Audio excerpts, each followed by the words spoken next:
Hi, this is Crystal Peacock, and this is the world according to Crystal, where I'm not always politically correct, but this is my world, and you just have to live with it. And if you disagree, you know what? Hey, it's my world. Um, there's certain things. There's certain times. I've had two other my world according to Crystals, and they they went off pretty well, but this particular time I had top 10 reasons why we did something. So I'm going to do another top 10. And sometimes people out here in the world, they say things wrong about you. People hate on you, or people are jealous of you, or just sometimes people in the world just don't like you for no apparent reason. I mean it does happen like that sometimes. But I have a list of things that you can do. If someone picks with you, bothers you, bullies you, I got 10 good reasons, or 10 things that you can do to stop that person from bothering you. According, again, a lot of this is jokes, but in the end, I will give the top answer, which is usually a good answer in the first place. But okay, I'm gonna start with number 10. Number 10. Sometimes people, if you get into an altercation with somebody, and they're sitting over there on the sidelines, they're fussing, arguing, and they're waving their arms, and they flaring, and they looking like a demon while they flaring their arms. This is one thing that you can do. Sometimes you can just give them the stupid stare. Okay, this is what the stupid stare is.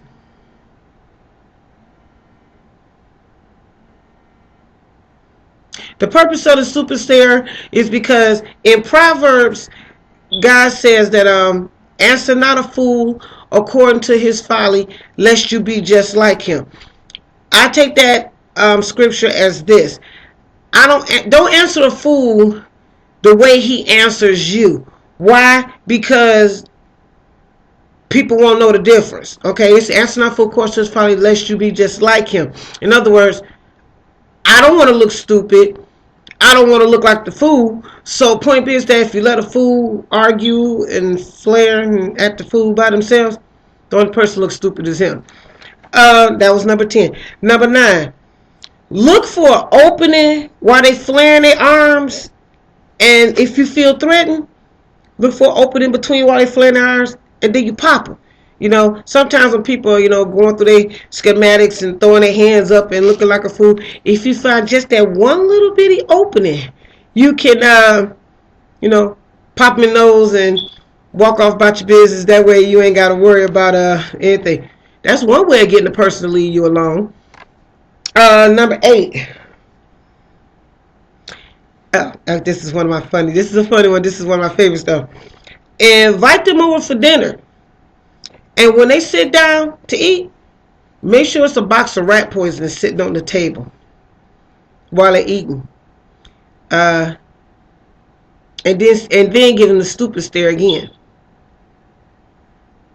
By the time they look at you and look at the food, they might decide to leave you alone then. Number 9. No, I'm sorry. Number 7. Smile. Nothing beats a good smile. But again, if you mix the smile with the stupid stare like this,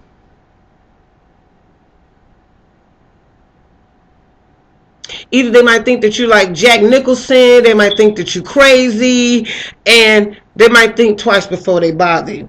Okay? Number 5.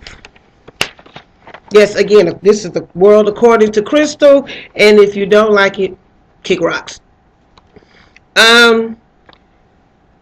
Of course, this is one of my favorites again, but then again, they're all my favorites. So hey, this is me. This is my world.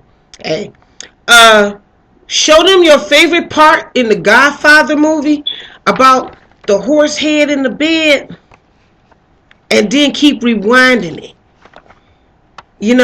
Keep rewinding it. Laugh hysterically about that part. Show it to them again. Laugh hysterically some more. Again, by the time they sit up here and look at you like, they're going to think this chick is crazy. So they won't bother you. Number 6. send a note to their enemy, threatening the enemy, and then when the enemy come and decides to clobber them or mess them up or give him a beat down, this is what you do. You sit across the street while he getting beat down, and you sit down and you eat popcorn. And make sure that the person sees you doing this. And like I said, he might get a clue, but like, okay, why are you sitting there? And it's like, well, you bothering me. Somebody else done took you out. That was number 6. Yeah. No, that was number 5. I'm sorry. Number 4. Let's see. Oh, buy some candy. About 2 times. Find out what they're allergic to. What type of candy they might be allergic to, peanuts or whatever. Buy some candy, and buy a second piece of candy, and take the wrapper off one, put the wrapper on another. Okay, walk up to them again and smile. Offer them some candy, the wrong candy, of course. Give it to them, and then while they're sitting there, while they're having an allergic reaction, just sit there and look at them. That was number 4. Okay, we're going to get down to serious business again, because again, I'm joking about a lot of these things, but this is what you do. Is it number 3? Oh yeah, number 3. Catch them by themselves, and then walk in front of them, and then have a bag of marbles, and then you throw the marbles down in front of them while you going down the steps, and let them go, slip down the steps or something like that. Make it seem like they had an unfortunate accident and everything. Make sure nobody else around. That way you can leave them there. By the time they're in the hospital and they're in traction and everything,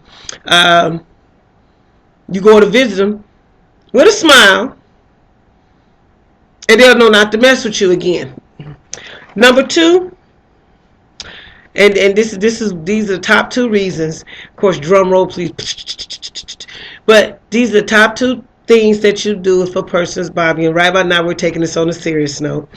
But you find out if they need prayer. Because sometimes hurting people hurt others.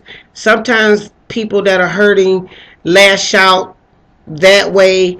And sometimes they might not mean to hurt. So sometimes it's good to find out what's going on. You never know. You might become best friends in the end.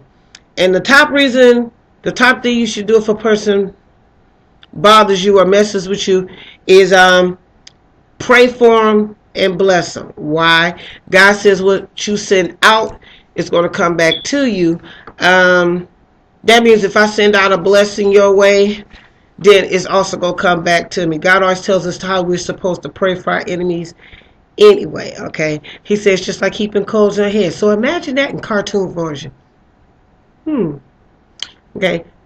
You praying for your enemy, and here come a pile of coals from heaven, boom, boom, boom, and, hit them on top of the head. So again, this is the world according to Crystal.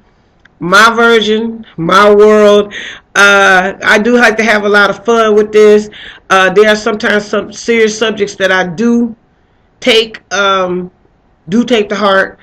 But right by now, again, this is my world according to Crystal.